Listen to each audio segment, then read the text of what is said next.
नमस्कार साथीहरू, MAH academy च्यानलमा तपाईहरुलाई हार्दिक स्वागत छ।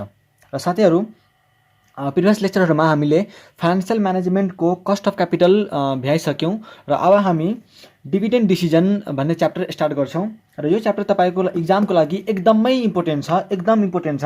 यताबाट तपाईलाई चाहिँ 7, 8, 10, 12 मार्क्स चाहिँ सोधिरहेको हुन्छ र डिसेम्बर 2020 मा पनि यहाँबाट क्वेशन आएको थियो। त्यही भएर यो च्याप्टरलाई चाहिँ तपाईं एकदमै ध्यान दिएर सुन्नु होला, पढ्नु होला र मजाले हामी क्वेशन पनि प्र्याक्टिस गर्छौं। सो प्लिज तपाईं पढाउने बेलामा चाहिँ एकदमै कन्सन्ट्रेट भएर ध्यान दिएर सुन्नु होला, ठीक छ। हामी आज पढ्छौं डिभिडेन्ड डिसिजन भन्ने च्याप्टर फाइनान्शियल म्यानेजमेन्टको, ठीक छ। डिभिडेन्ड डिसिजनमा सबैभन्दा पहिला हामीले अलिकति बेसिक बुझ्छौं। अलिकति भन्नाले बेसिक चाहिँ पहिला बुझ्नुपर्छ, अनि त्यसपछि बल्ल हामी क्वेशनतिर जान्छौं।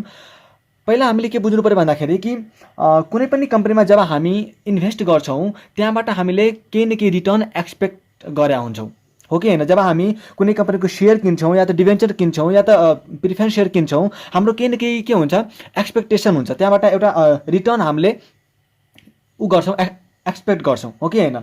सो जब कम्पनीले हैन कुनै पनि कम्पनीबाट हामीले रिटर्न एक्सपेक्ट गर्छौं भनेपछि जब कम्पनीले अर्निङ कमाउँछ, सपोज कम्पनीले यदि प्रॉफिट कमायो भने कम्पनीले के हुन, प्रॉफिट कमाएपछि आफ्नो शेयर होल्डरहरूलाई डिभिडेन्ड बाँड्नुपर्ने हुन्छ।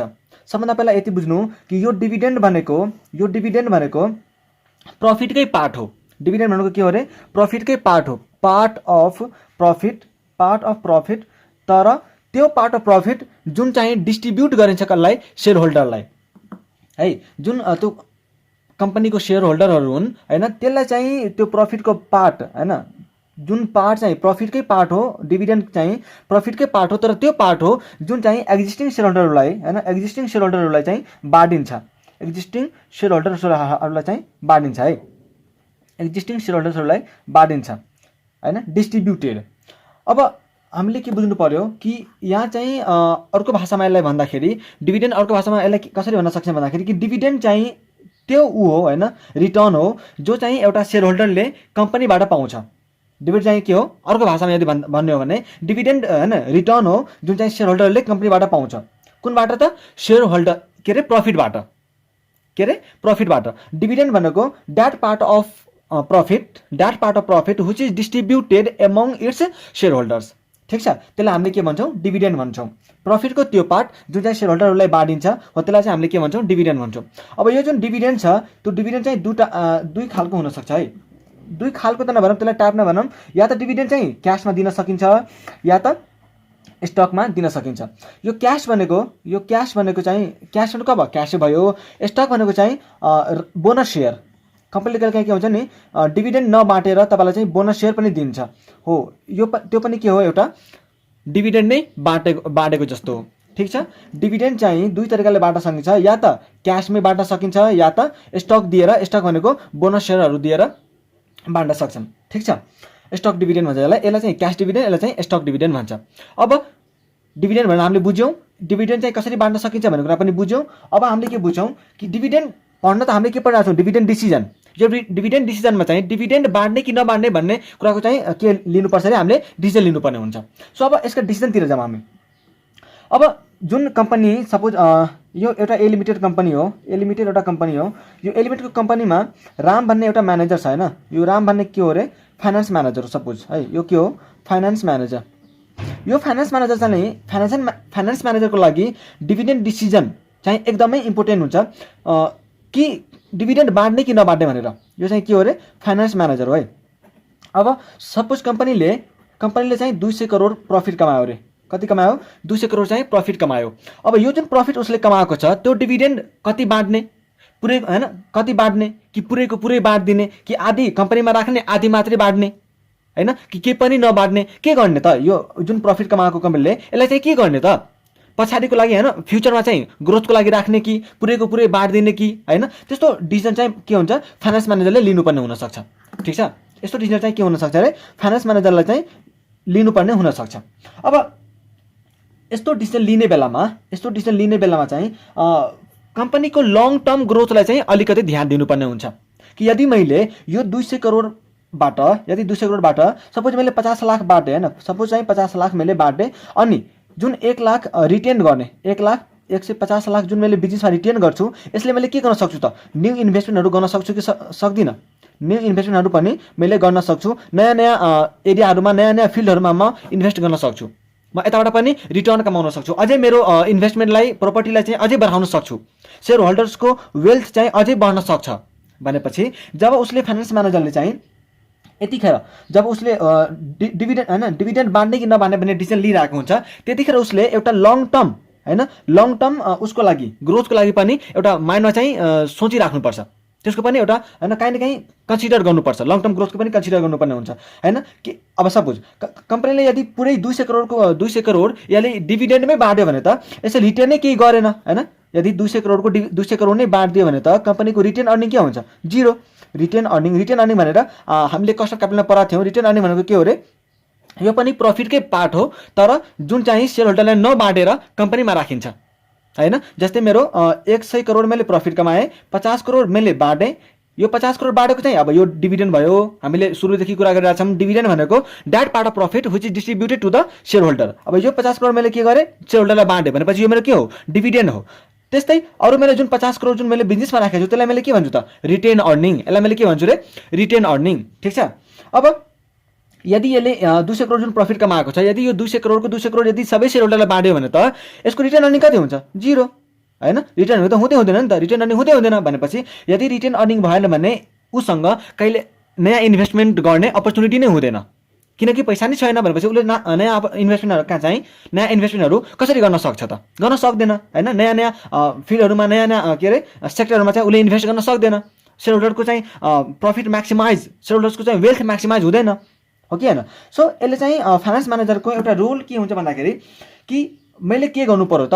पुरै डिभिडेन्ड बाँडिदिने कि हैन? पुरै डिभिडेन्ड बाँडिदिने कि पुरैको पुरै बिजनेसमै रिटेन गर्ने कि आधी बाँडेर आधी रिटेन गर्ने कि या त 25% बाँडेर 75% रिटेन गर्ने कि हो? यस्ता खालका उसले चाहिँ डिसिजन लिनुपर्ने हुन्छ है। अब मैले के भन्ने अर्को कुरा चाहिँ अब सिम्पल के हो? यदि मैले डिभिडेन्ड धेरै बाँडेँ भने, यदि मैले डिभिडेन्ड धेरै सपोज 75% बाँडेँ भने त मेरो कति बाँकी बच्ला बिजनेसमा? 25% मात्रै, हो कि होइन? र यदि मैले 25% मात्रै बाँडेँ भने त कति बच्ला मेरो? 75%। भनेपछि सिम्पली यसले के भन्दा हुन्छ कि यदि मैले डिभिडेन्ड धेरै दिएँ भने मेरो रिटेन अर्निङ थोरै हुन्छ र डिभिडेन्ड यदि मैले थोरै दिएँ भने मेरो रिटेन अर्निङ के हुन्छ रे? बढ्छ। भनेपछि there are inversely relationship between dividend and के रिटेन अर्निङ, हो कि होइन? डिभिडेन्ड यदि मैले धेरै बाँडेँ भने मेरो रिटेन अर्निङ के हुन्छ? कम हुन्छ। र डिभिडेन्ड यदि मैले कम बाँडेँ भने मेरो रिटेन अर्निङ के हुन्छ रे? बढ्छ। भनेपछि डिभिडेन्डमा र रिटेन अर्निङमा के छ रे? इन्भर्स रिलेसनसिप छ। ठिक छ। र अर्को कुरा मैले के भनेको थिएँ कि फाइनेन्स म्यानेजरले यो डिभिडेन्ड बाँड्ने कि नबाँड्ने भन्ने कुरा डिसिजन लिने बेलामा उसले सेयर होल्डर्सको वेल्थलाई चाहिँ पनि सेयर होल्डर्सको वेल्थ म्याक्सिमाइज गर्ने कुरालाई पनि के गर्नुपर्छ रे? कन्सिडर गर्नुपर्ने हुन्छ। ठिक छ। अब यति हामीले बेसिक बुझ्यौँ, यति हामीले के गर्यौँ? बेसिक चाहिँ बुझिसक्यौँ है। योभन्दा बढी अरू बेसिक केही पनि छैन हैन। तपाईँलाई लागिरहेको होला कि अरू केही के होला कि यताउताको, तर यति हो बेसिक भनेको। ठिक छ। यति त बुझ्नु भएको छ। जे मैले भनेको छु त्यो चाहिँ बुझ्नुहुन्छ भने अरू सकेको, अरू तपाईँलाई पर्दैन। यति चाहिँ बुझ्नु न मात्रै हैन। त्यसपछि अब हामी पढ्छौँ एउटा कुरा अझै, factors determining dividend policy. Factors determining dividend policy एउटा यो पढ्छौँ अनि त्यसपछि एकैचोटि हामी न्युमेरिकलतिर जान्छौँ। यो पढ्छौँ अनि त्यसपछि एप्रोचेसहरू पढ्छौँ। ठ्याक्कै एउटा एप्रोच पढ्छौँ र त्यसको न्युमेरिकल पहिला गर्छौँ, त्यसपछि अर्को एप्रोच पढ्छौँ, त्यसको न्युमेरिकल गर्छौँ, अनि त्यसपछि फेरि अर्को एप्रोच पढ्छौँ र त्यसको न्युमेरिकल गर्छौँ। तीनवटा एप्रोच छ यहाँ। तीनवटै एप्रोच पाले पाले पढ्दै जान्छौँ र क्वेसन गर्दै जान्छौँ। ठिक छ। तपाईँलाई लगभग यताबाट 10-12वटा क्वेसन गराउँछु हैन। ढुक्का भएर बस्नुहोस्, चिन्ता लिनु पर्दैन। यो च्याप्टर तपाईँको यहीँ सकिन्छ। ठिक छ। र तर यसो दाइको या त भाइको जे भनौँ हैन, च्यानल चाहिँ सब्सक्राइब गरिदिनु पर्यो र बेल बटनलाई चाहिँ थिच्दिनु पर्यो। ठिक छ। ल अब हामी कता गयौँ? Factors determining dividend policy. मैले यता पोलिसी मात्रै लेखेँ भनेपछि dividend policy, factors determining dividend policy. ठिक छ। यो डिभिडेन्ड बाँड्ने कि नबाँड्ने भन्ने कुरा चाहिँ के कस्ता कुराहरूमा डिपेन्ड हुन्छ त? के कुरालाई चाहिँ डिटरमाइन गर्छ त? जस्तै मैले भने नम्बर 1मा, यदि नम्बर 1मा भन्यो भने नम्बर 1 चाहिँ तपाईसँग हुनसक्छ सपोज अवेलेबिलिटी अफ हैन, म सिम्पली भनौँ न ल, प्रफिट आफ्टर ट्याक्स। अब यो प्रफिट आफ्टर ट्याक्स भनेको हामीले बाँड्ने कुन प्रफिट हो त, जुन ट्याक्स तिरिसकेपछि जुन हामीसँग प्रफिट बच्छ त्यो प्रफिटबाट हामीले डिभिडेन्ड दिने हो भनेपछि यदि हामीसँग थोरै प्रफिट छ भने त ट्याक्स तिरिसकेपछि थोरै प्रफिट छ भने त के हामीले धेरै डिभिडेन्ड बाँड्ने डिसिजन लिन्छौँ त, लिँदैनौँ नि, हो कि होइन। सो कति प्रफिट छ होइन, कति प्रफिट छ हामीसँग, प्रफिटको चाहिँ अभाइलेबिलिटी कति छ त, हो त्यो अनुसारले चाहिँ हामी के गर्छौँ डिभिडेन्ड बाँड्ने कि नबाँड्ने या त आधी बाँड्ने कि पुरै बाँड्ने भन्ने कुरा चाहिँ डिसिजन लिन्छौँ। र यसले चाहिँ के हुन्छ होइन, प्रफिट कति छ बाँकी प्रफिट चाहिँ कति छ त भन्ने कुराले पनि के हुन्छ हामीलाई डिभिडेन्ड डिसिजन या त डिभिडेन्ड पोलिसी जुन हामीले राख्छौँ होइन त्यसमा चाहिँ अफेक्ट गर्छ है। त्यस्तै सेकेन्ड कुरा चाहिँ क्यास वा त bank, availability of liquid resources भन्छ यसलाई, अभाइलेबिलिटी अफ होइन लिक्विड रिसोर्सेस यो भनेको के हो अरे, हामीसँग रिसोर्सेस चाहिँ कति छ त, लिक्विड रिसोर्सेसहरू कति छ, जस्तै क्यास वा त ब्याङ्क। अब ठिक छ ल, मैले डिभिडेन्ड डिसिजन चाहिँ भने होइन, अब हामीसँग कतिको अभाइलेबिलिटी छ त, क्यास कतिको छ या त ब्याङ्क कतिको छ भन्ने कुरा यदि हामी होइन यो कुरा पनि के हुन्छ हामीले हेर्नुपर्ने हुन्छ। धेरै छ भने त हामी डिसिजन होइन डिभिडेन्ड चाहिँ धेरै बाँड्ने डिसिजन लिन्छौँ, कम छ भने त कम बाँड्ने डिसिजन लिन्छौँ होइन। भनेपछि यसले पनि के गर्यो त डिभिडेन्ड पोलिसीलाई असर गर्ने भयो। त्यस्तै सीमा लिगल कन्सिडरेसन, कहिलेकाहीँ के हुन्छ भन्दाखेरि नि हामीले केही कुरा गर्न लागे पनि यदि कानुनी कामहरू चाहिँ धेरै गर्नुपर्ने हुन्छ, कुनै कुनै कामहरू चाहिँ डिभिडेन्ड बाँड्नलाई चाहिँ अब के गर्नुपर्ने हुन्छ होइन, लिगल कन्सिडरेसनहरू, अब यो डकुमेन्ट ऊ गर्ने होइन, त्यो डकुमेन्ट फुलफिल गर्नुपर्ने, यो नियम मान्नुपर्ने, त्यो नियम मान्नुपर्ने होइन, यताको अफिसमा जाऊ त्यताको अफिसमा जाऊ, अब यताउता जाँदा चाहिँ तपाईँको धेरै प्रोसेस गर्नुपर्ने हुन्छ कि हो। यस्ता कुरालाई पनि हाम्रो के हुन्छ अरे अलिअलि हामीलाई चाहिँ डिसिजनमा चाहिँ अफेक्ट गर्छ। है तरिका के डिभिडेन्ड बाँड्नु यस्तो धेरै झ्याउ हुन्छ होइन, यहाँ जानु त्यहाँ जानु भनेपछि एकचोटिबाट दुई सालमा चाहिँ एकचोटि बाँडौँला या त एक सालमा चाहिँ एकचोटि बाँडौँला भन्ने हुन्छ कि। अब एकैचोटि होइन इन्टरभल यदि हामीले डिभिडेन्ड डिसिजन बाँड्ने यदि इन्टरभल हामीले सानै राख्यौँ भने त हामीलाई के हुन्छ भन्दाखेरि नि कि चाँडै बाँड्नुपर्छ र चाँडै हामीले लिगल प्रोसेस चाहिँ फलो गर्नुपर्ने हुन्छ। सो यो कुरा पनि हामीले के एउटा डिभिडेन्ड पोलिसीलाई असर गर्ने होइन ऊ हो फ्याक्टर हो। ठिक छ। त्यसपछि अब एउटा डी नम्बरमा चाहिँ म भन्छु एउटा सानो ट्याक्सको कन्सिडरेसन, धेरै यसमा चाहिँदैन ट्याक्सको कन्सिडरेसन है। ट्याक्सको कन्सिडरेसन भन्नाले जस्तै यदि ट्याक्सको रेट धेरै भइदियो भने होइन, ट्याक्सको रेट यदि धेरै भइदियो भने त हामी के गर्छौँ डिभिडेन्ड चाहिँ फ्रिक्वेन्टली बाँड्दैनौँ, अलिक ढिलो बाँड्छौँ। ट्याक्सको रेट यदि धेरै भइदियो भने त अब डिभिडेन्ड होइन 2 लाखको चाहिँ डिभिडेन्ड बाँड्यो अरे, अब यसमा 25% त ट्याक्स चाहिँ होइन ट्याक्सै तिर्नुपर्ने रहेछ भनेपछि त्यो हामीले के गर्नुपर्छ अलिक चाँडो नबाँडौँ, अलिक ढिलो बाँड्ने, ताकि एकैचोटि बाँडे पनि के हुन्छ अरे ट्याक्स चाहिँ हामीलाई थोरै तिर्नुपर्छ नि त, हो कि होइन। सो जतिचोटि हामीले डिभिडेन्ड ऊ गर्छौँ पे गर्छौँ त्यसचोटि हामीले ट्याक्स तिर्नुपर्ने हुन्छ। सो एउटा इन्टरभल चाहिँ अलिक घटाएर राख्ने भनेपछि यो कुराले पनि के गर्ने भयो त डिभिडेन्ड पोलिसीलाई असर गर्ने भयो। अब यसमा हामी त्यति डिटेलमा नजाऊँ, यो चाहिँ थ्योरी पोर्सन हो, त्यति कामको पनि छैन किनकि थ्योरी अहिलेसम्म यस्ता त आएकै छैन। त्यही भएर अब हामी जान्छौँ एकैचोटि इम्पोर्टेन्ट पार्टमा है। यो हाम्रो के थियो थ्योरी पोर्सन थियो, त्यस्तो कामको छैन, तपाईँले पढ्ने नपढ्ने केही फरकै पर्नेवाला छैन। सो अब हामी जान्छौँ इम्पोर्टेन्ट पार्टमा जुन हाम्रो थ्योरिजहरू है, हामीलाई अब पढ्नुपर्छ थ्योरिज अफ डिभिडेन्ड, र यही हो इम्पोर्टेन्ट भनेको हामीले पढ्नुपर्ने भनेकै यही हो यो च्याप्टरमा थ्योरिज अफ डिभिडेन्ड। पहिला यहाँ चाहिँ थ्योरिज अफ डिभिडेन्ड भनेर मैले लेखेँ। अब यहाँ चाहिँ तपाईँको दुईवटा थ्योरी छ, यहाँ चाहिँ तपाईँको दुईवटा थ्योरी छ। एउटा के छ अरे रिलेभेन्स थ्योरी अफ डिभिडेन्ड, अनि एउटा अर्को छ irrelevance theory of dividend, irrelevance theory of dividend. अब यो चाहिँ तपाईँको दुईवटा थ्योरी छ, थ्योरी अफ डिभिडेन्ड हामीले भन्यौँ। यहाँ चाहिँ हाम्रो के छ अरे दुईवटा ऊ छ एप्रोच छ, एउटा रिलेभेन्स थ्योरी अफ डिभिडेन्ड, अर्को चाहिँ इररिलेभेन्स थ्योरी अफ डिभिडेन्ड। अब यो दुईटाले चाहिँ के भन्छ त फर्स्टमा रिलेभेन्स थ्योरी अफ डिभिडेन्डको बारेमा कुरा गरौँ हैन।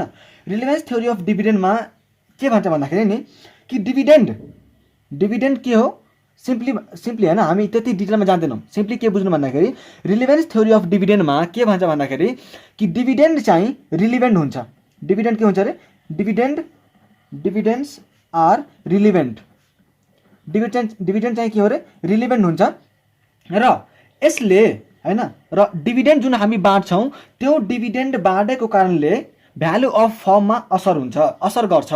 जुन हामीले डिभिडेन्ड बाँड्छौँ कि बाँड्दैनौँ भन्ने कुराले तपाईँको भ्यालु अफ द फर्म हैन फर्मको भ्यालुमा चाहिँ असर गर्छ रे भनेर भनेको छ हैन। यसमा चाहिँ तपाईँको दुईवटा पर्छ। एउटा गॉर्डन मोडल चाहिँ हामी यसमा पढ्छौँ।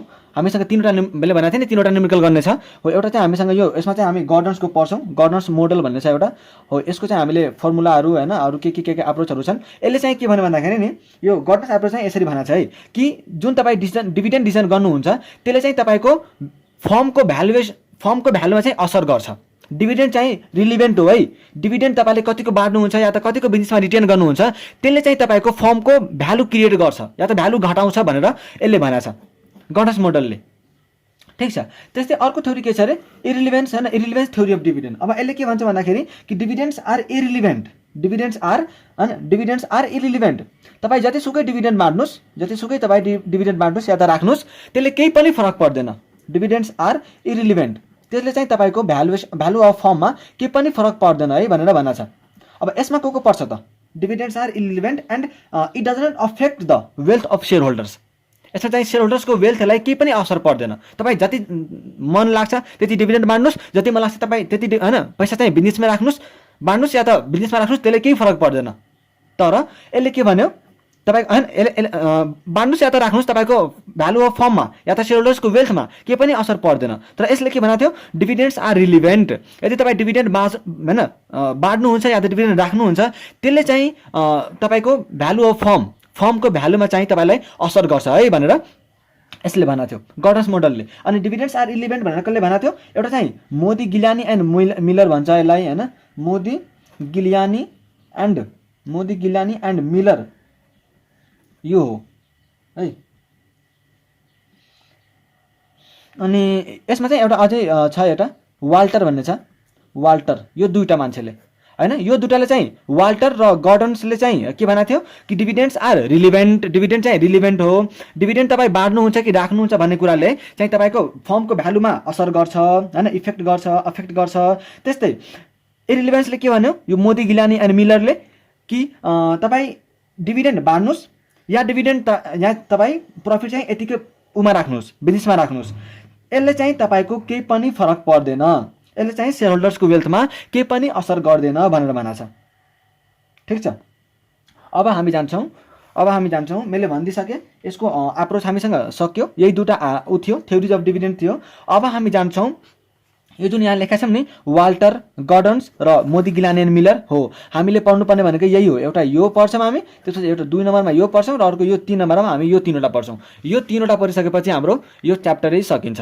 हुन त यही तीनवटा मात्रै हो यो च्याप्टरमै, यही तीनवटा मात्रै हो र यही तीनवटा पढ्छौँ। तर अब सबभन्दा पहिला हामी जान्छौँ वाल्टर्स एप्रोचमा जुन नम्बर 1 मा लेखा छ नि हो त्यसमा हामी जान्छौँ र यसको पढ्छौँ यसले के भनेको छ हैन यसको फर्मुला के हो भनेर पढ्छौँ। अनि त्यसपछि हामी के गर्छौँ न्युमेरिकल गर्न जान्छौँ। हुन्छ ल। फर्स्टमा हामी जाऊँ वाल्टर्स एप्रोच है। तपाईँ के छ नि मैले त अब अलि रफ जस्तै लेखेको छु हैन, तर मैले जे कुराहरू भनिरहेको छु नि हो त्यो कुराहरू चाहिँ तपाईँले आफ्नो नोट्समा मिलाएर लेख्न सक्नुहुन्छ नि त। भाषा यदि तपाईँको राम्रो छ भने त तपाईँ भाषा मिलाएर लेख्न सक्नुहुन्छ। जस्तै डिभिडेन्ड डिसिजन भयो हैन। अब डिभिडेन्ड डिसिजन भनेको के थियो भनेर मैले भनेको थिएँ कि डिभिडेन्ड भनेको के हो रे dividend is that part of profit which is not हैन which is distributed to the shareholders हैन। सो तपाईँले त्यसरी चाहिँ मिलाएर लेख्न सक्नुहुन्छ। Dividend maybe cash dividend or stock dividend चाहिँ बोनस सेयर्सहरू पर्यो त्यसरी चाहिँ तपाईँले लेख्न सक्नुहुन्छ हैन। डिभिडेन्ड डिसिजन गर्ने चाहिँ डिसिजन फाइनेन्स म्यानेजरको लागि एउटा इम्पोर्टेन्ट रोल हुन्छ हैन। यसले चाहिँ डिसिजन गर्नुपर्ने हुन्छ। डिसिजन गर्ने बेलामा चाहिँ के अरे सेयर होल्डर्सको वेल्थलाई चाहिँ कन्सिडर गर्नुपर्ने हुन्छ। त्यस्तै यदि डिभिडेन्ड यदि धेरै बाँड्यो भने रिटर्न अर्निङ कम हुन्छ र रिटर्न अर्निङ यदि धेरै के अरे डिभिडेन्ड यदि कम बाँड्यो भने रिटर्न अर्निङ के हुन्छ धेरै हुन्छ हैन। र डिभिडेन्ड यदि धेरै बाँड्यो भने रिटर्न अर्निङ कम हुन्छ हो। यो चाहिँ यो दुटाको बिचमा इन्भर्स रिलेसनसिप छ भनेर बुझ्ने। त्यसपछि यो फ्याक्टरहरू थियो जुन चाहिँ डिभिडेन्ड पोलिसीमा चाहिँ असर गर्छन् भनेर भनेको थिएँ हो। यसरी चाहिँ तपाईँले नोट बनाउन सक्नुहुन्छ। र अब यताहरूको पनि तपाईँले मिलाएर नोट लेख्न सक्नुहुन्छ। ठिक छ। अब हामी जान्छौँ वाल्टर्स एप्रोच। यो हाम्रो फर्स्ट एप्रोच हो। यो एप्रोच हामी पढ्छौँ अनि त्यसपछि यसको न्युमेरिकल गर्छौँ। हुन्छ वाल्टर्स एप्रोच। अनि अब हामीले के कुरा गरिरहेको थियौँ वाल्टर्स एप्रोचको बारेमा चाहिँ पढिरहेको थियौँ हैन। वाल्टर्स एप्रोच चाहिँ तपाईँको 1963 मा जेम्स ई वाल्टर भन्ने मान्छेले प्रोफेसरले चाहिँ के गरेको थियो अरे सजेस्ट गरेको थियो। अब यो मोडल अनुसारले यो अप्रोच अनुसारले के हुन्छ भन्दाखेरि यसले के भन्छ कि इन्भेस्टमेन्ट पोलिसी र इन्भेस्टमेन्ट पोलिसी र डिभिडेन्ड पोलिसी के भन्छ यसले चाहिँ के भन्यो अरे यो अप्रोचले investment policy and dividend policy चाहिँ इन्टर रिलेटेड हो रे भनेर भन्यो। भन्नाले कि जति मैले डिभिडेन्ड राख्छु हैन, जति मैले डिभिडेन्ड बाँड्छु हैन, मैले जति डिभिडेन्ड बाँड्छु त्यति मेरो के हुन्छ रिटर्न अर्निङ कम हुँदै जान्छ, हो कि हैन। यो कुरा हामीले पहिला नै पढिसकेका छौँ। डिभिडेन्ड मैले जति बाँड्छु त्यति मेरो रिटर्न अर्निङ के हुन्छ कम हुन्छ। विदेशमा जुन पैसा राखिन्छ नि त्यसलाई रिटर्न अर्निङ भन्छ हैन, हामीले कुरा गरिसकेका छौँ। सो यदि मैले डिभिडेन्ड यदि धेरै बाँड्यो भने त रिटर्न अर्निङ के हुन्छ हाम्रो कम हुन्छ, र रिटर्न अर्निङ यदि कम भयो भने त हामीले इन्भेस्टमेन्ट कम मात्रै हैन, इन्भेस्टमेन्ट चाहिँ धेरै गर्न सक्दैनौँ, इन्भेस्टमेन्ट धेरै गर्न सकिन्न। यदि हामीसँग रिटर्न अर्निङ नै कम छ भने त इन्भेस्टमेन्ट धेरै गर्न सकिन्न। र यदि हामीले डिभिडेन्ड धेरै कम बाँड्यो भने हामीसँग रिटर्न अर्निङ के हुन्छ धेरै हुन्छ, र इन्भेस्टमेन्ट यदि रिटर्न अर्निङ धेरै भयो भने हामी इन्भेस्टमेन्ट पनि धेरै गर्न सक्छौँ। सो यो दुटा के छ अरे इन्टर रिलेटेड छ कि जति तिमीले डिभिडेन्ड कम बाँड्छौ त्यति तिमीसँग रिटर्न अर्निङ बढ्छ र तिमी इन्भेस्टमेन्ट धेरै गर्न सक्छौ। त्यस्तै यदि तिमीले डिभिडेन्ड धेरै बाँड्यो भने रिटर्न अर्निङ तिम्रो कम हुन्छ र इन्भेस्टमेन्ट तिमीले कम गर्न सक्छौ। इन्भेस्टमेन्ट तिम्रो कम हुन्छ भनेपछि त्यही भएर त हामीले यहाँ पढाएको थियौँ नि कि डिभिडेन्ड आर रिलिभेन्ट भनेको थियौँ नि त। वाल्टरले र गडरले के भनेको थियो, डिभिडेन्ड आर रिलिभेन्ट, तपाईँ डिभिडेन्ड बाँड्नुहुन्छ कि बाँड्नुहुन्न भन्ने कुराले तपाईँको फर्मको भ्यालुमा असर गर्छ भनेर भनेको थियो, हो कि होइन। यहाँ त्यही भएर त डिभिडेन्ड आर रिलिभेन्ट भनेर भनेको थियो नि त, रिलिभेन्स थ्योरी अफ डिभिडेन्ड। त्यसपछि हामीले रिलिभेन्स पढ्यौँ, अहिले हामीले रिलिभेन्टवाला पढिरहेको छौँ भनेपछि यसले के भन्यो त कि तपाईँ डिभिडेन्ड पोलिसी र इन्भेस्टमेन्ट पोलिसी यो दुटा चाहिँ इन्टर रिलेटेड हो भनेर भन्यो, ठिक छ। अब यसले के भन्यो भन्दाखेरि यसको जुन एप्रोच छ, यो जुन वाल्टर्स एप्रोच छ नि, यो फर्मको यो जुन मोडल छ त्यो मोडल केमा आधारित छ भन्दाखेरि त्यो फर्मको दुईवटा फ्याक्टरको बिचको चाहिँ रिलेसनसिपमा आधारित छ है। नम्बर 1 चाहिँ के छ भन्दाखेरि रिटर्न अन इन्भेस्टमेन्ट भन्छ यसलाई, रिटर्न अन इन्भेस्टमेन्टमा चाहिँ कति रिटर्न कमाइन्छ भन्ने कुरा यसमा यो दुटा हैन, रिटर्न अन इन्भेस्टमेन्ट र नम्बर 2 मा चाहिँ कस्ट अफ क्यापिटल, जुन हामीले योभन्दा पहिला पढेका छौँ। योभन्दा पहिला हामीले त्यही च्याप्टर भ्याएको होइन र, कस्ट अफ क्यापिटल। और यसलाई अर्कोमा पनि भन्छ, अर्को नामले पनि चिनिन्छ रिक्वायर्ड रेट अफ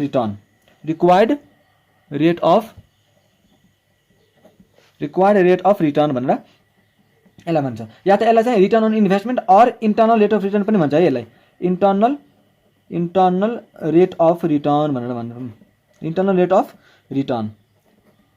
यति हो भनेपछि यसले के भन्यो, यो एप्रोचले के भन्यो भन्दाखेरि कि प्रोफेसर हैन वाल्टर्स जुन मोडल छ त्यो चाहिँ यो दुईवटाको रिलेसनसिपमा आधारित छ, हैन कि मेरो रिटर्न इन्भेस्टमेन्टमा म कति रिटर्न कमाइरहेको छु, या त मेरो फर्मको चाहिँ RR internal rate of return कति छ र मैले चाहिँ कति कस्ट तिर्नु परेको छ बाहिरको बाहिरको मान्छेलाई चाहिँ मलाई कति कस्ट तिर्नु परेको छ, या त मलाई कम्तीमा कति चाहिँ हैन कति रिटर्न चाहिँ कमाउनु पर्छ त, कति रिटर्न कमाउनु पर्छ मेरो आफ्नो कस्ट रिकभर गर्नलाई, ठिक छ। त्यसपछि अब यसले वाल्टर्स एप्रोचले चाहिँ तपाईलाई तीनवटा सिचुएसन दियो है। डिभिडेन्ड पोलिसी वाल्टर्स एप्रोचको अनुसारले तीनवटा सिचुएसनमा क्याटेगोराइजेसन गरेका छन्। एउटा चाहिँ सिचुएसन हैन, यता मैले लेख्छु सिचुएसन। पहिला यति बुझ्नु कि वाल्टर्स एप्रोचको अनुसारले डिभिडेन्ड पोलिसीलाई तीनवटा सिचुएसनमा क्याटेगोराइजेसन गरेका छ, ठिक छ। एउटा सिचुएसन 1, सिचुएसन 2 र सिचुएसन 3, ठिक छ। अब यो सिचुएसनमा के हुन्छ भन्दाखेरि यो सिचुएसनमा तपाईको आर चाहिँ ग्रेटर हुन्छ केई भन्दा, र यसमा के हुन्छ सिचुएसन 2 मा आर हुन्छ हैन आर इज लेस देन के हुन्छ। त्यसपछि यहाँ चाहिँ तपाईको आर इज इक्वल टु के हुन्छ। अब यो जुन आर छ त्यो आर भनेको के अरे इन्टर्नल रेट अफ रिटर्न, यहाँ मैले आर भनेर लेखिदिएँ, अनि यता जुन कस्ट अफ क्यापिटल छ यसलाई चाहिँ मैले केई भनेर लेखिदिएँ, ठिक छ। यो आर भनेको के इन्टर्नल रेट अफ रिटर्न र केई भनेको कस्ट अफ क्यापिटल या त रिक्वायर्ड रेट अफ रिटर्न, ठिक छ। भनेपछि एउटा सिचुएसन चाहिँ उसले के दियो जहाँ आर चाहिँ तपाईको रिक्वायर्ड रेट अफ रिटर्न या त कस्ट अफ क्यापिटल भन्दा धेरै हुने, अर्को चाहिँ कम हुने र अर्को दुईटै चाहिँ बराबर हुने। अब यो तीनवटै सिचुएसनमा चाहिँ के कस्तो फर्म चाहिँ कस्तो खालका हुन्छन् त, यो तीनवटा केसमा फर्म कस्ता खालका हुन्छन्, टाइप अफ फर्म यो तीनवटा केसमा फर्म चाहिँ कस्ता खालका हुन्छन् त। यहाँ यसले भन्यो कि यो यसमा चाहिँ फर्म चाहिँ ग्रोथ फर्म हुन्छ, ग्रोथ फर्म भनेको यदि तपाईँ आफै बुझ्नु न ल, रिटर्न अन इन्भेस्टमेन्ट मेरो यदि कस्ट अफ क्यापिटल भन्दा यदि धेरै भयो भने त हैन, कस्ट अफ क्यापिटल भन्दा मेरो रिटर्न अन इन्भेस्टमेन्ट यदि धेरै छ भने त फर्म के छ त, फर्म के हो, ग्रोथ हैन, ग्रोथ भएको फर्म हो हैन, फर्म के हो, ग्रोथ भएको फर्म हो। जस्तै मैले पाउँछु हैन, कमाउँछु 500 रुपैयाँ र तिर्नुपर्छ मलाई 100, मैले कमाएको चाहिँ 500 हो, तिर्नुपर्ने पैसा मेरो चाहिँ 100 रुपैयाँ हो भनेपछि यो फर्म कस्तो होला त, ग्रोथ फर्म होला कि नहोला, ग्रोथ फर्म नै होला नि। त्यो भएर उसको हेर्नु न रिटर्न कति 500 छ, तिर्नुपर्ने पैसा मात्रै कति छ त 100 रुपैयाँ मात्रै भनेपछि यो कस्तो खालको फर्म पर्यो त, ग्रोथ फर्म भयो। यसलाई चाहिँ कुन फर्म भनिन्छ, ग्रोथ फर्म हैन। त्यस्तै यहाँ पनि त्यही त हो नि, यदि उसले रिटर्न तिर्नुपर्ने भन्दा बढी भइरहेछ भने त कस्तो खालको फर्म होला त, ग्रोथ फर्म। त्यस्तै यदि रिटर्न कम होला, त्यस्तै यदि उसको रिटर्न तिर्नुपर्ने उबाट पैसाबाट कम छ भने त त्यो कस्तो खालको फर्म होला, डिक्लाइनिङ फर्म हो कि होइन, यो लजिक पनि लाउन सकिहालिन्छ नि, डिक्लाइनिङ फर्म। त्यस्तै यदि दुईटै बराबर छ भने त जति मैले कमाउँछु त्यति मलाई तिर्नुपर्छ हैन, 100 रुपैयाँ मैले कमाएँ 100 रुपैयाँ नै मलाई तिर्नु पर्यो, यो चाहिँ कस्तो खालको फर्म होला, कस्तो खालको फर्म होला। यसलाई हामीले भन्छौँ स्टेबल फर्म, स्टेबल या त नर्मल फर्म भन्छौँ, यसलाई नर्मल फर्म भन्छौँ यसलाई, ठिक छ। त्यसपछि अब हामीले के कुरा गरेका थियौँ कि वाल्टर्स एप्रोचको अनुसारले डिभिडेन्ड पोलिसी यो 3वटा सिचुएसनमा चाहिँ डिस्क्राइब भएको छ हैन, एक्सप्लेन गरिएको छ। अब यसले के भन्यो, एउटा सिचुएसन दियो, दुईटा सिचुएसन दियो र थर्ड सिचुएसन दियो र कुन सिचुएसनमा फर्म कस्ता कस्ता खालका हुन्छन् त्यो पनि भन्यो। अब यही अनुसारले डिभिडेन्ड पोलिसी चाहिँ कति राख्ने त भनेर पनि हामीलाई के दिएको छ अरे, हामीलाई चाहिँ भनेको छ डिभिडेन्ड पोलिसी कति हुनुपर्छ त। यदि यो सिचुएसन 1 मा छ भने डिभिडेन्ड पोलिसी कस्तो हुनुपर्छ, हैन सिचुएसन 2 छ, यदि तपाईको फर्मको आर चाहिँ केही भन्दा कम छ भने तपाईले कति डिभिडेन्ड बाँड्ने त हो, त्यो चाहिँ यसले दियो, ठीक छ। Optimum dividend policy, optimum dividend policy, ठीक छ। अब यसले के भन्छ कि यदि यस्तो छ भने तपाईले कति डिभिडेन्ड बाँड्ने, यस्तो छ भने तपाईले हैन सिचुएसन 2 छ भने तपाईले कति डिभिडेन्ड बाँड्ने, सिचुएसन 3 छ भने तपाईले कति डिभिडेन्ड बाँड्ने त हो, त्यो चाहिँ यसले भन्छ। अब यता के हेर्नु, डिभिडेन्ड यता के भन्छ उसले 0%। यसमा के भन्छ, यता मैले लेखेँ डीपी रेशियो, हैन डिभिडेन्ड पोलिसी रेशियो भनेको, अनि यो भयो डीपी रेशियो भयो। यो चाहिँ 0% ग्रोथ फर्ममा, डिक्लाइनिङ फर्ममा चाहिँ 100%, अनि यदि तपाईको स्टेबल फर्म छ, नर्मल फर्म छ भने 0% देखि टु 100% जति बाँड्ने नै भयो। यति हो वाल्टर्स एप्रोचको, बुझ्नुभयो। मैले एकचोटि चाहिँ सरल रिभिजन हानिदिन्छु। वाल्टर्स एप्रोच भनेको 1963 मा जेम्स ई वाल्टर भन्ने प्रोफेसरले चाहिँ सजेस्ट गरेको थियो। यसले के भन्यो भन्दाखेरि कि इन्भेस्टमेन्ट पोलिसी र डिभिडेन्ड पोलिसी चाहिँ दुटै इन्टर रिलेटेड छ, किनकि यदि तपाईले डिभिडेन्ड धेरै बाँड्नु भयो भने तपाईको रिटर्न अर्निङ कम हुन्छ र इन्भेस्टमेन्ट चाहिँ कम गरिन्छ। त्यसै यदि डिभिडेन्ड तपाईँ थोरै बाँड्नु भयो भने तपाईको रिटर्न अर्निङ बढ्छ र तपाईँ इन्भेस्टमेन्ट पनि धेरै गर्न सक्नुहुन्छ र तपाईको भ्यालु अफ फर्म पनि बढ्छ या त घट्छ त्यो अनुसारले। त्यस्तै यसले के भन्यो कि डिभिडेन्ड पोलिसी जुन छ त्यो मतलब प्रोफेसर वाल्टर्स मोडल जुन छ त्यो चाहिँ यो दुईटाको रिलेसनशिपमा के हुन्छ अरे आधारित हुन्छ, रिटर्न अन इन्भेस्टमेन्ट या त इन्टरनल रेट अफ रिटर्न र cost of capital or required rate of return, र यही कुरा कसरी त्यो रिलेसनशिपमा आधारित छ भन्ने कुरा हामीले यता लेख्यौँ। यसले चाहिँ 3वटा सिचुएसन दिएको थियो हामीलाई। 3वटा सिचुएसनमा एउटा आर ग्रेटर देन केही, एउटा चाहिँ आर लेस देन केही र अर्को चाहिँ आर इज इक्वल टु केही। अब आर ग्रेटर देन केही छ भने फर्म चाहिँ कस्तो खालको होला, आर ग्रेटर देन हैन लेस देन केही छ भने फर्म कस्तो खालको होला भनेर हामीलाई चाहिँ भन्यो। आर यदि केही भन्दा ग्रेटर छ भने त त्यो चाहिँ ग्रोथ फर्म भयो। आर यदि मतलब यसरी बुझ्नु न तपाईँ, आर भनेको मेरो आएको पैसा र के भनेको तिर्नुपर्ने पैसा। मैले यदि रिटर्न मैले धेरै कमाएँ र तिर्नुपर्ने पैसा मेरो कम छ भने त म कस्तो खालको फर्म हुन्छु, ग्रोथ फर्म हुन्छु हैन। मैले वृद्धि गराएको छु हैन, मैले ग्रोथ गराएको थिएँ भने त मेरो रिटर्न के छ धेरै छ र तिर्नुपर्ने पैसा मेरो के छ कम छ भनेपछि यसरी चाहिँ उसले 3वटा कन्डिसन दियो र यो 3वटा सिचुएसनमा कति डिभिडेन्ड बाँड्ने त, कस्तो डिभिडेन्ड पोलिसी राख्ने त भन्ने कुरा चाहिँ उसले दियो। यदि ग्रोथ फर्म छ भने त 0% हैन, ग्रोथ फर्म कसरी बुझ्ने, यदि आर ग्रेटर देन केही छ भने त ग्रोथ फर्म भनेर बुझ्ने, अनि यो केसमा हामीले 0% बाँड्ने भनेर बुझ्छौँ। त्यसपछि आर यदि लेस देन केही छ भने त डिक्लाइनिङ फर्म भयो, त्यो डिक्लाइनिङ फर्ममा हामीले डिभिडेन्ड 100% बाँड्नुपर्छ। मतलब डिभिडेन्ड पोलिसी चाहिँ हामीले 100% राख्ने, किनकि फर्मको त त्यतिकै के छ आर चाहिँ उसको हैन रिटर्न जुन उसले कमाइरहेको छ त्यो तिर्नुपर्ने पैसा भन्दा कम छ भनेपछि त्यसले पैसा राखेर नै के गर्छ त, जति पैसा आउँछ त्यो सबै के गर्ने बाँडिदिने बरु हैन। त्यस्तै आर इज इक्वल टु केही, नर्मल फर्म छ भने 0% देखि 100% सम्म उसलाई कति मन लाग्छ त्यो अनुसारले चाहिँ डिभिडेन्ड पोलिसी राख्न सक्छ, केही फरक पर्दैन, ठीक छ। अब यसको अलिकति एजम्पसनहरू छ त्यो म अजम्सन चाहिँ तपाईँलाई यतै उबाट देखाइदिन्छु। यो अजम्सन हेर्नुहोस्, यो अजम्सन हेर्नुहोस् त यहाँ एजम्सन के छ भन्दाखेरि एजम्सन के छ होइन, त्यसले चाहिँ केही एज्युम गराएको छ। यो थ्योरी जुन हामीले पढ्यौँ नि माथिको, यो सबै थ्योरी यहाँको जुन जति थियो पनि थ्योरी हामीले पढ्यौँ, यो सब थ्योरी चाहिँ यो एजम्सनमा मात्रै भ्यालिड हुन्छ है भनेर भनेको छ। यो एजम्सनहरू भयो भने मात्रै हुने, नत्र चाहिँ यो भ्यालिड हुँदैन। जस्तै नम्बर 1 मा के भन्नु त, retained earning are only the source of finance, it does not use external sources of funds such as debt or new equity. जुन हामीले रिटर्न अर्निङको बारेमा कुरा गरेका थियौँ, त्यो चाहिँ यसको लागि सोर्स अफ फाइनेन्स मात्रै हुनुपर्छ, अरू कुनै डेट इक्विटी होइन प्रिफरेन्स सेयर क्यापिटल त्यस्ता केही पनि आउनु पर्दैन। एउटा मात्रै के हुनुपर्छ उसँग, return earning as a source of finance. त्यस्तै the firm's business risk does not change with the additional investment, risk पनि के हुनुपर्छ, कन्स्ट्यान्ट हुनुपर्छ। त्यसपछि जुन हामीले भर्यो आर र के होइन, कस्ट अफ क्यापिटल र return on internal rate of return, जुन रिटर्न अन इन्भेस्टमेन्ट, त्यो दुটো चाहिँ के हुनुपर्छ, कन्स्ट्यान्ट हुनुपर्छ। त्यस्तै अर्निङ पर सेयर इपिएस र डिपिएस डिभिडेन्ड पर सेयर, त्यो दुटै चाहिँ कन्स्ट्यान्ट हुनुपर्छ। अब यो कुराहरू कसरी निकाल्ने भन्ने कुरा हामी अर्को लेक्चरमा पढ्छौँ। इपिएस कसरी निकाल्ने, तपाईँलाई इन्फर्मेसन कसरी दिएको हुन्छ, त्यसलाई कसरी निकाल्ने र कसरी सल्भ गर्ने भन्ने कुरा हामी अर्को लेक्चरमा हेर्नेछौँ। अर्को चाहिँ के छ assumption, the firm has a very long life, the firm has a very long life, फर्मको चाहिँ के हुनुपर्छ, लाइफ चाहिँ धेरै लामो हुनुपर्छ। त्यसपछि चाहिँ तपाईँलाई यो फर्मुला दियो, यो चाहिँ फर्मुला दियो। मैले अब अर्को दिन त म के फर्मुला लेखाउनु, तपाईँलाई यो फर्मुला छ, तपाईँ यसो ठ्याकठ्याकै यो फर्मुला चाहिँ लेखिहाल्नुहोस् त, यो फर्मुला चाहिँ लेखिहाल्नुहोस् त। ल भिडियो पोज गरेर मैले देखाइदिएँ। P is equal to D plus ब्राकेटमा E minus D into R भनेको internal rate of return divide by केही भनेको त्यही होइन कस्ट अफ क्यापिटल, फेरि डिभाइड बाई केही cost of capital, where P is equal to के अरे, पी इज इक्वल टू के मार्केट प्राइस पर सेयर। त्यसपछि D is equal to dividend per share, के E is equal to cost of equity या त equity capitalisation rate, E is equal to earning per share र R is equal to internal rate of return. यति छ, तपाईँ होइन सार्नुभयो। अब यो सारिसकेपछि आजलाई हामी यति नै गरौँ। अर्को भिडियोमा हामी चाहिँ यसको अब कसरी यो एप्रोच अनुसारले चाहिँ मार्केट प्राइस निकालिन्छ होइन, त्यो कुरा चाहिँ हामीले डिस्कस गर्छौँ र तपाईँलाई इन्फर्मेसन कसरी दिएको हुन्छ, त्यो इन्फर्मेसनलाई कसरी डिल गर्ने भन्ने कुरा हामी डिस्कस गर्छौँ। ठिक छ, आजलाई यति नै गरौँ। Thank you so much for watching this video. र यदि तपाईँलाई भिडियो मन पऱ्यो भने प्लिज च्यानललाई सब्सक्राइब गर्नु होला र बेल बटनलाई चाहिँ थिच्न नबिर्सनु होला। Thank you so much.